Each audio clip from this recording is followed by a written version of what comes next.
Hello everyone, how are you today, this beautiful day that the Lord has made? I'm carinjaynecasey on the podcast Turn to God with Karen. And every Friday we have Karen's Book Corner, where I share a little bit about the books that I've written or what somebody else has written.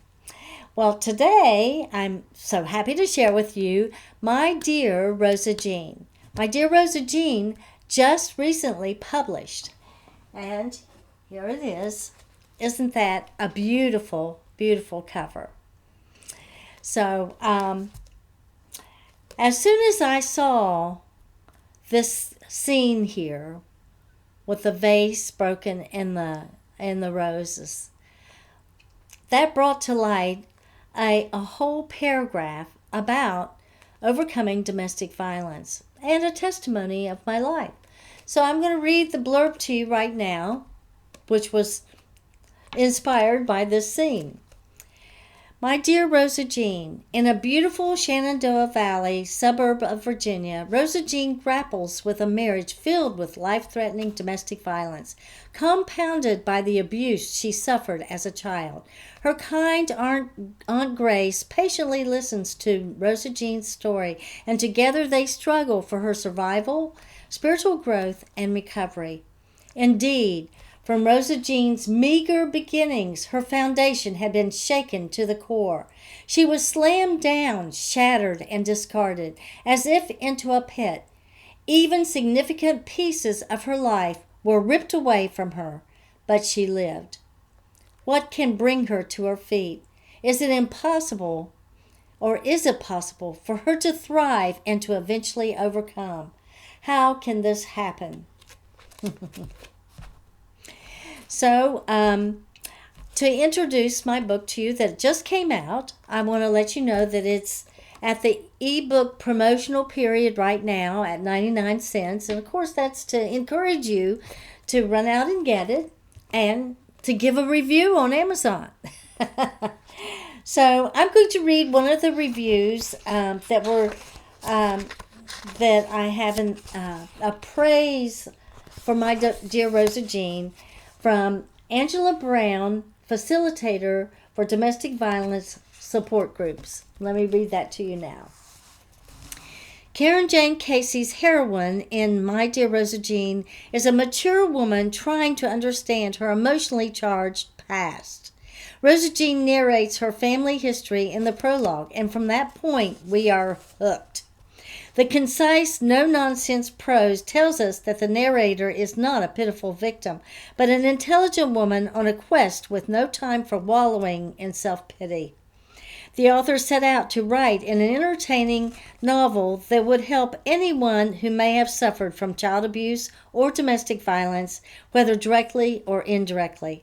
She has succeeded. The narrator's Aunt Grace is her resounding board. The grace with which she receives her niece's story, much of which she was unaware of, is the reader's role model for how to be a helpful friend to one going through. As the story unfolds, we also see the pivotal role that an employer, an attorney, and even bystanders can play in recognizing abuse and supporting the victim in that moment. The only thing I would add to this novel is an index for easy reference to key concepts.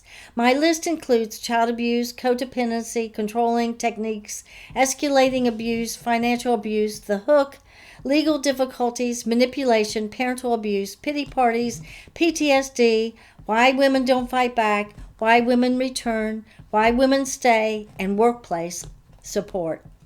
Carinjaynecasey is a domestic violence advocate whose mantra is awareness, compassion, recovery, peace. It is not surprising that she has written a novel which advocates can use for public awareness and as a tool for those in bondage or in recovery. So, as Angela had suggested in this review, I did as she had asked. And in the index, we have, by chapter, the topics that one might want to look up in each of those chapters. So another thing that we have in My Dear Rosa Jean is an appendix.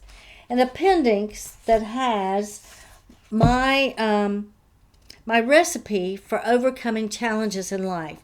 And I refer to that as overcoming any challenge in life, not just domestic violence.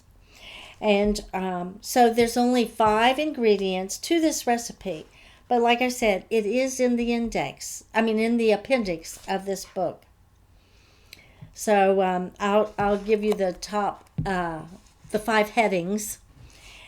The first ingredient would be turn to God, of course. The second ingredient, safely leave your dangerous and habitually toxic environment. The third one, believe and have faith. The fourth, be filled with gratitude. And the fifth, probably the hardest ingredient towards overcoming, is to forgive. Forgive yourself, forgive your adversaries, and forgive those who are indifferent to your urgent needs. So, as I said, this is a fictional story about a woman's life of abuse and her overcoming. I wrote this as my way of sharing my testimony at the time. And later on, I kind of outed myself in some of it in A New Song Rises Up, which is nonfiction. I hope you will get this book. It will help you in so many ways to understand the whole gambit of what goes on with violence and abuse and bystanders, the abusers, and red flags. And I hope that after you've read the book that you will let me know how it has impacted your life. And you can go to my website to give me that information. But also, I would really love it if you would give your review on Amazon.com. That helps me with future sales. So, you can always go to my contact page at carinjaynecasey.com. Let me know how this has impacted you. And also, I welcome any feedback you might have. Your suggestions, they're always welcome. And when you go to my website, you'll see pertinent information regarding domestic violence, and you'll see other books and blogs and podcasts. Well, thank you, and God bless.